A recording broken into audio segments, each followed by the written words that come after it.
Dear viewers, আসসালামু আলাইকুম। আশা করি আপনারা সবাই ভালো আছেন।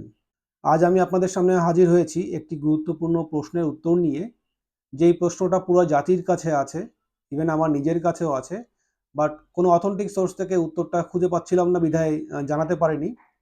যেহেতু রিসেন্টলি একটা অথেন্টিক মাধ্যম থেকে উত্তরটা পেয়েছি, তাই আমি আমার জায়গা থেকে মনে করছি আপনাদেরকেও জানানো উচিত। তো সেই প্রশ্নটি হচ্ছে আমাদের সাবেক ফ্যাসিস্ট শেখ হাসিনার সরকারকে কেন দেশ থেকে সেফ এক্সিট দেয়া হয়েছিল? এটা কি উচিত হয়েছে নাকি তাকে দেশে রেখে শাস্তির আওতায় আনা উচিত ছিল? তো এই প্রশ্ন দুটির উত্তর সেনাপ্রধান ওয়াকারুজ্জামান ক্লিয়ার করেছেন নাগরিক টিভিকে তাদের সঙ্গে কথোপকথন চলাকালীন সময়ে। তিনি বলেছেন শেখ হাসিনা দেশ ত্যাগের পূর্বে তিনি বিভিন্ন রাজনৈতিক দলের সঙ্গে কথা বলেন, তখন তিনি জানতে পারেন যে শেখ হাসিনা চলে যাবেন। কিন্তু শেখ হাসিনা দেশ ছেড়ে চলে যাবেন তখন পর্যন্ত তিনি নাকি এটা শিওর ছিলেন না।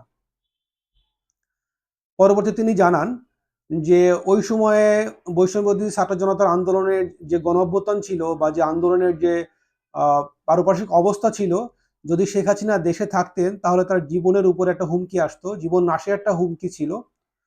তো সেটা ঘটতো তাহলে সেটা আইন বহির্ভূত একটা হত্যাকাণ্ড ঘটতো, যেটা আসলে কারো কাছেই কাম্য নয়। তাই তিনি জানিয়েছেন যে এই কারণেই শেখ হাসিনা সরকারকে বাংলাদেশ থেকে সেফ এক্সিট দেওয়া হয়েছে।